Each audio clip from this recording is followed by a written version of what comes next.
I could have changed that game, though. I respect Malcolm's competitiveness and sure that he felt like he could have helped. He's been in all different types of packages, so now you get to the Super Bowl and he doesn't play a defensive snap. It just doesn't smell right to me.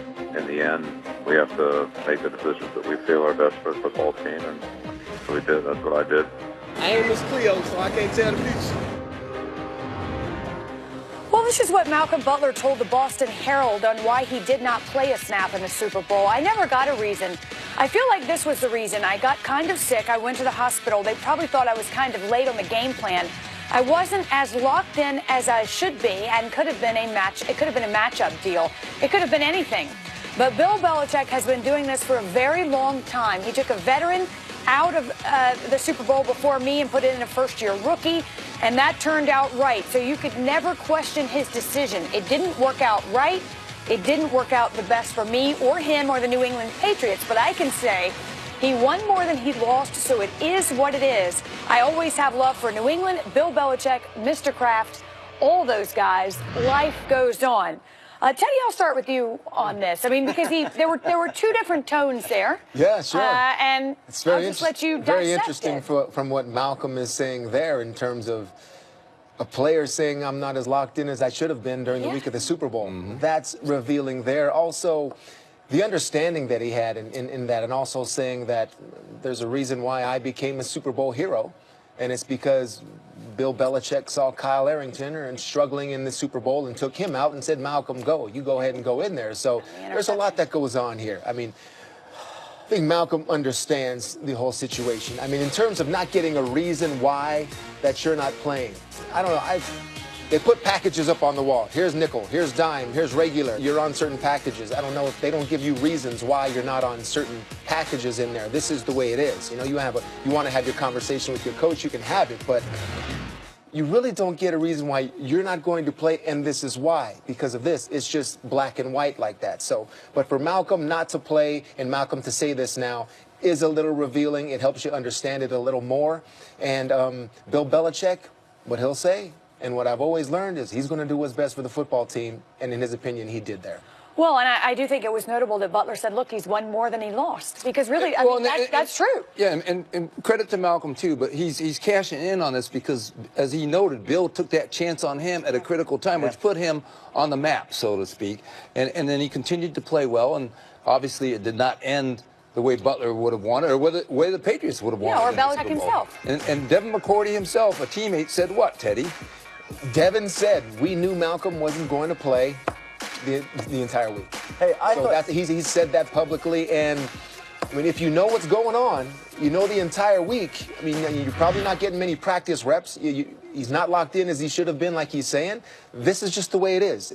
They put out there on defense who they think is going to match up best. It's just the way it is. And you know what's interesting is that there were people around there who said it was performance-based, and people just didn't want to buy that as an excuse. They thought something untoward happened. But from his statement, it certainly just sounds like that's what it was. He was sick, missed some time, didn't feel comfortable, confident.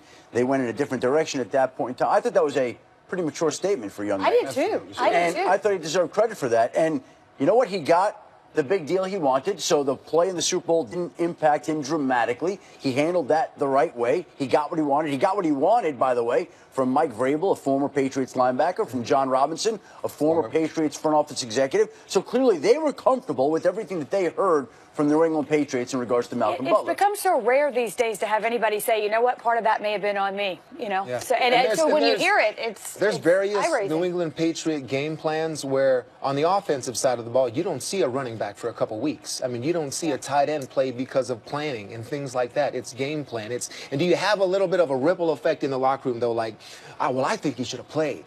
You know, there is a little bit. I mean, the players, they're emotional people, and they can get upset about it also. But to be a professional, especially with the New England Patriots, you understand every week things change. And unfortunately, that was the Super Bowl. Yeah, unfortunately. Well, several notable players have left New England. Nate Solder now with the Giants. Malcolm Butler, as we mentioned, and Deion Lewis, by the way, headed to Tennessee to join Mike Vrabel. Danny Amendola left for the Dolphins.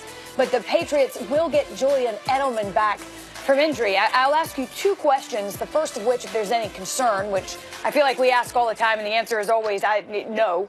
But also, what what the collective group here is hearing about Rob Gronkowski and his decision to return. There really hasn't been a decision. There hasn't been anything much right now.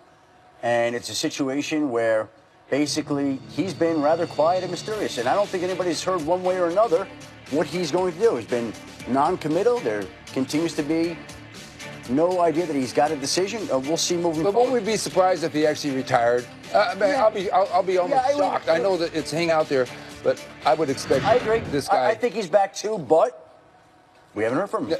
Now, as far as the other guys, listen, I've gone through this. You cover it through the years, and like when Logan Mankins went, or when Laurie Malloy got cut the one right before the season opened the 1 year. There's always been somebody every year, and you say, how can this happen? Well, it can happen because they still have Bill Belichick, they still have Tom Brady, they still have Dante Scarnecchia, they still have key people in place. The Nate Solder one, that's the one that, hey, that's why you have Dante Scarnecchia, one of the best line coaches in football. Yeah, first of all, Rob Gronkowski, this kid was born to play football, not wrestle, okay? Are you sure? Professionally or anything like He went that. to Arizona. Right? If he did, bear down, baby, that's right.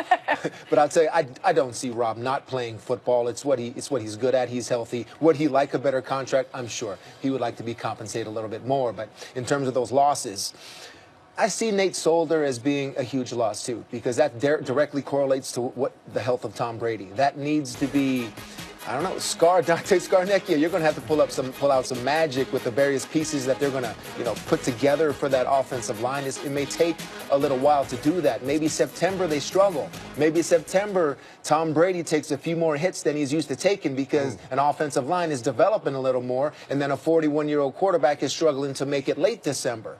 Okay, so who knows what the ripple effect is? Shorter pass game, more crisp in the beginning as they develop a left tackle. They'll get rid of it. Yes, that's right. Yeah. Well, we always see Patriots teams in November that don't look anything like they looked in September. So often that's the case.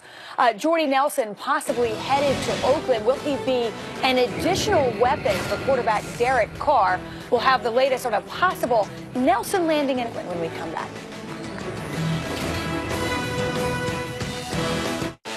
This is the Pepsi that was right for Ray. And Brittany. Brittany! And of course, the king.